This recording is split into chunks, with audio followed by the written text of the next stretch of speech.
Malcolm-Jamal Warner's final words in his last interview carried a weight that few realized at the time. His steady gaze and carefully chosen tone hinted at something deeper, a foreshadowing of fate that the public had not yet seen. Behind the smile of Theo Huxtable was a man privately battling a rare neurological disease, while rumors and outside pressures circled around him. Phylicia Rashad, at 77, revealed this truth in a trembling but resolute voice, confirming the pain of watching her son fade. Their last phone call, only minutes long, became the haunting punctuation at the end of their lifelong bond.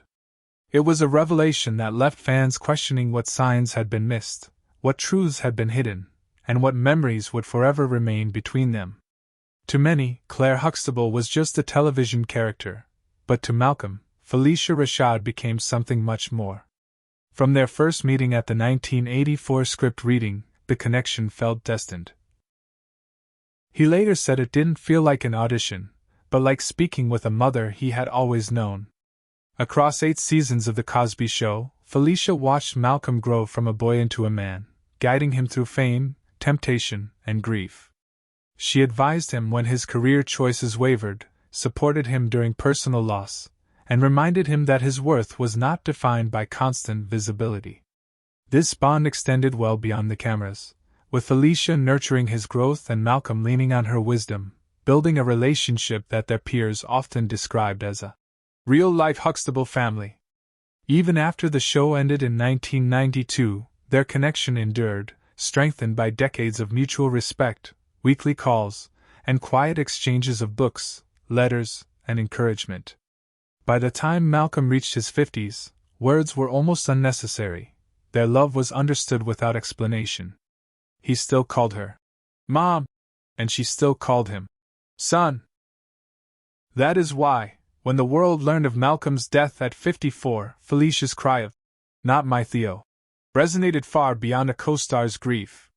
It was the cry of a mother mourning the loss of a child, a reminder that family is not always written in blood but in the bonds of love, loyalty, and shared life. And in remembering them both, audiences are reminded that the legacy of The Cosby Show was not just about television, but about the enduring power of chosen family. In Malcolm's final months, Phylicia Rashad noticed subtle yet undeniable changes. His calls became less frequent, his voice carried a quiet exhaustion, and though he reassured her with a simple, "I'm fine, Mom," her instincts told her otherwise. Their last conversation just 2 weeks before his passing lasted over an hour, filled with laughter and memories from The Cosby Show. Phylicia later admitted that within that laughter was something faint, almost like a hidden goodbye she had not recognized at the time. That moment remains etched in her memory as both a gift and a painful regret. Their relationship had always been built on more than just professional ties. Both shared a deep belief in using art as a tool for community and youth empowerment, often collaborating on stage projects and education programs. Phylicia guided him with both love and discipline, reminding him that a good mother doesn't always agree with you, but is always there when you need to come back. This profound connection meant that when Phylicia finally opened up about his final days, her words carried an unmatched weight. She wasn't just a colleague remembering a co-star, but a mother mourning her son in the truest sense. Looking back, the signs of decline had been there all along. Once full of energy, Malcolm began withdrawing from social life, canceling tours, and limiting his public presence. His once vibrant smile seemed forced, his body frailer, his spirit distant. Even his social media posts, once lively, turned into sparse, reflective messages, including one haunting line: "Life is a delicate balance between holding on and letting go." In retrospect, his cryptic words and quiet preparations, updating his will, making arrangements for his child, and even planning a modest memorial, revealed a man who sensed his time was nearing its end. For those closest to him, these fragments now form a heartbreaking picture of someone who had already begun saying goodbye. In his final days, Malcolm appeared to be quietly putting his life in order. A close source revealed he wanted everything settled, as though arranging his affairs one last time. He often returned to Watts Creek, a childhood sanctuary where he found peace, and locals noticed him walking its banks in deep thought or on the phone. His lifelong fascination with water suddenly took on haunting meaning when his death was later confirmed as drowning. Alongside this, his withdrawal from public life, cryptic messages, and reflective preparations painted a picture that only became clear in hindsight, leaving loved ones stunned and adding even greater weight to Phylicia Rashad's later revelations. When Phylicia finally spoke out, her words changed everything. During an emotional interview, she admitted Malcolm knew his time was running out. He had confided in her about feeling a shadow growing longer, which she later understood was tied to a rare neurological disease diagnosed just months earlier.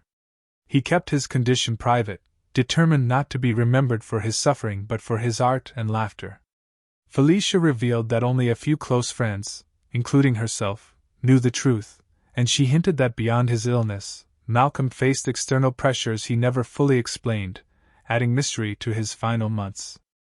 By breaking her silence, Phylicia transformed the story of his death from a sudden tragedy into the revelation of a man silently battling illness and invisible pressures, leaving behind a legacy of resilience, love, and unanswered questions.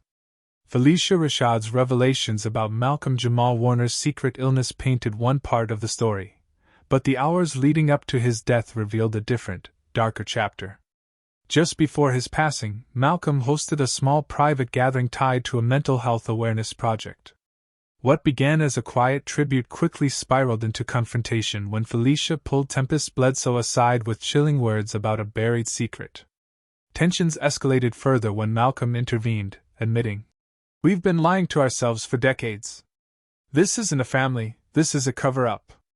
His words shattered the polished image of unity the cast had long maintained. Few days later, Malcolm was found drowned off the coast of Costa Rica, sparking questions about whether the heated confrontation and his sudden death were connected. Rumors of hidden disputes soon surfaced, with reports of financial disagreements over royalties and the mysterious theft of all production materials for his documentary, Behind the Sitcom Smile, just 2 days later. Friends recalled his final haunting words, "Not again," fueling doubts about the official explanation of accidental drowning and pointing instead to betrayal and a silenced truth. Suspicion deepened when inconsistencies emerged. Though Malcolm was expected in Santa Barbara that weekend, his phone records showed cryptic messages and last contact tied to Tempest Bledsoe, who has since remained silent and erased much of her online presence. Surveillance cameras failed during the key window. A black SUV was seen leaving moments before authorities arrived, and a chilling voicemail warned, "If anything happens to me, let the world know I was silenced." These fragments, paired with a rushed autopsy and withheld toxicology, left fans convinced his death was no accident, but the climax of secrets and rivalries deliberately concealed. The aftermath turned grief into a movement. Hashtags like Justice for Malcolm and Remember Theo flooded social media as colleagues remembered him as a gifted artist and a generous soul. Phylicia Rashad, channeling her sorrow into action, launched the Inside Voice project to confront the mental health struggles Malcolm endured in silence, ensuring others would not suffer the same fate. A tribute program is also in the works, featuring unseen footage and intimate testimonies, revealing not just the actor the world loved, but the man behind the smile. A father, a friend, and a quiet warrior whose voice still echoes.